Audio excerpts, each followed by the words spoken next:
میرے حضور نے 3 چیزیں قسم کر کے کہی، اگر کوئی شخص کسی کو معاف کر دیتا ہے تو اس کی عزت کم نہیں ہوگی، میں محمد اللہ کی قسم اٹھاتا ہوں۔ دوسری بات میرے حضور نے فرمائی کہ جو شخص مانگنے لگ جاتا ہے، سوال کا دروازہ کھول لیتا ہے، اللہ اس کے لیے محتاجی کا دروازہ کھول دیتا ہے، اس کی کبھی کمی پوری نہیں ہوتی۔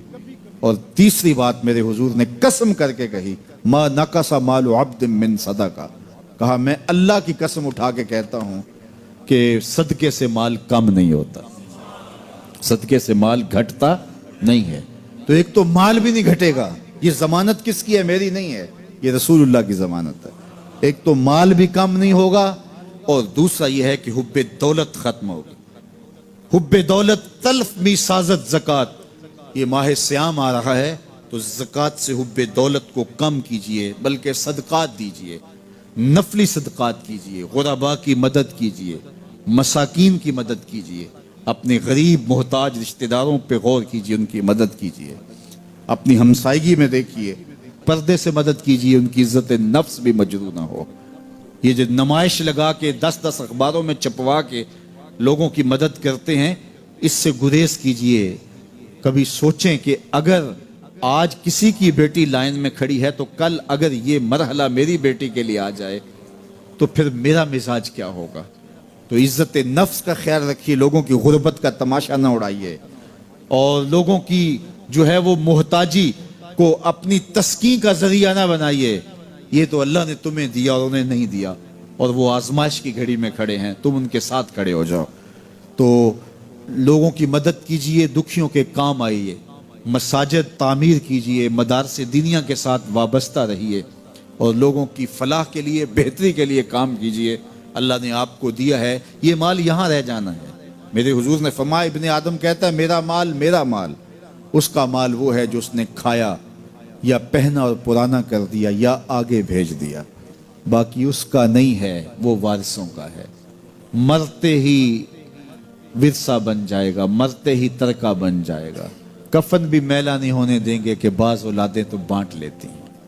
اللہ اکبر، وہ گھر جو ان کے لیے بنایا تھا، ایک رات بھی تجھے اس گھر میں رکھنے کے لیے تیار نہیں ہوں گے۔ آج تیرا نام چھن گیا، آج کوئی یہ نہیں کہتا کہ پیچھے اس امام کے اور حاضر اس چودھری صاحب کے، حاضر اس میت کے۔ آج تو ڈیڈ باڈی بن گیا، آج تو میت بن گیا۔ آج خان صاحب، ملک صاحب، چودھری صاحب، پیر صاحب، مفتی صاحب، تیرے سارے ٹائٹل چھین لیے گئے۔ آج تیرا لباس بھی پھاڑ کے اتارا ہے، آج تیرے انگوٹھے باندھ دیے گئے ہیں، ناک میں روئی ٹھونس دی گئی ہے۔ آج تو غسال کے رحم و کرم پہ ہیں، وہ تجھے ادھر الٹ دے یا ادھر پلٹ دے، اب تیرے پاس کوئی اختیار ہی باقی نہیں رہا۔ میاں صاحب بولے، جاندی واری ڈرونا بنیوں تے ہاتھ نہ لاندے ڈرتے۔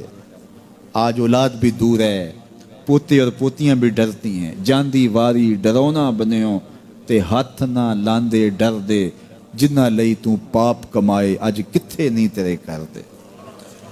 آج سارے چلے گئے، تو آج اپنے ہاتھ سے اپنی زندگی کو سنوارنے کے عمل کی طرف بڑھیں اور راہ خدا میں خرچ کریں، دکھیوں، مجبوروں اور لاچاروں کے کام آئیں۔ اللہ آپ کی مدد کرے گا اور حب دنیا کم ہوگی۔ اسلام نے ہمیں نظم دیا ہے، سجدے 2 ہوں گے، رکوع 1 ہوگا، سجدوں میں تسبیحات یا 3 ہوں گی یا 5 ہوں گی یا 7 ہوں گی، اس طاق کے عدد کو برقرار رکھا جائے گا۔ رکوع میں اعتدال ہوگا کہ سر اور پیٹھ برابر ہوگی، سجدے میں اتنے عضو کا یوں لگنا ضروری ہوگا، قیام میں یوں ہوگا، جب آپ نے ہاتھ اٹھانے ہیں تو تلیاں بالکل سیدھی ہونی چاہیے۔ ایک ایک انداز میں آپ کو منظم رکھا گیا ہے، اور آپ کو جو ہے وہ نظر سجدے کے وقت کہاں ہوگی، قیام کے وقت کہاں ہوگی، رکوع کے وقت کہاں ہوگی۔ یہ نہیں ہے کہ آپ نماز بھی پڑھ رہے ہیں اور داڑھی میں ہاتھ لگا رہے ہیں اور ادھر ادھر عمل کثیر سے روکا گیا، ایک نظم دیا ہے۔ تو پوری زندگی جب منظم ہو جائے تو زندگی کا حسن نصیب ہو جاتا ہے، اور جب زندگی بے ہنگم ہوگی تو پھر طبیعت میں غیر مری قسم کا تقدر ہوگا۔ بعض کا انسان محسوس نہیں کرتا، ان چیزوں سے بہت زیادہ اثر پڑتا ہے۔ تو یہ چیزیں اپنی اپنی جگہوں پہ رکھی ہونی چاہیے۔ تو بات کہاں سے کہاں نکل گئی؟ تو حضور نے فرمایا کہ اولو النہا والاحلام، جو بڑی عمر کے لوگ ہیں اور جو بالغ حضرات ہیں وہ میرے قریب کھڑے ہوں، اور پھر اس کے بعد صفوں کی ترتیب یہ ہے، پہلے مرد ہوں، بالغ ہوں، پھر اس کے بعد جو ہے وہ بچے ہوں، پھر خواتین کی صفیں ہوں۔ تو ہمیں شریعت نے یہ ساری ترتیب دی گئی ہے۔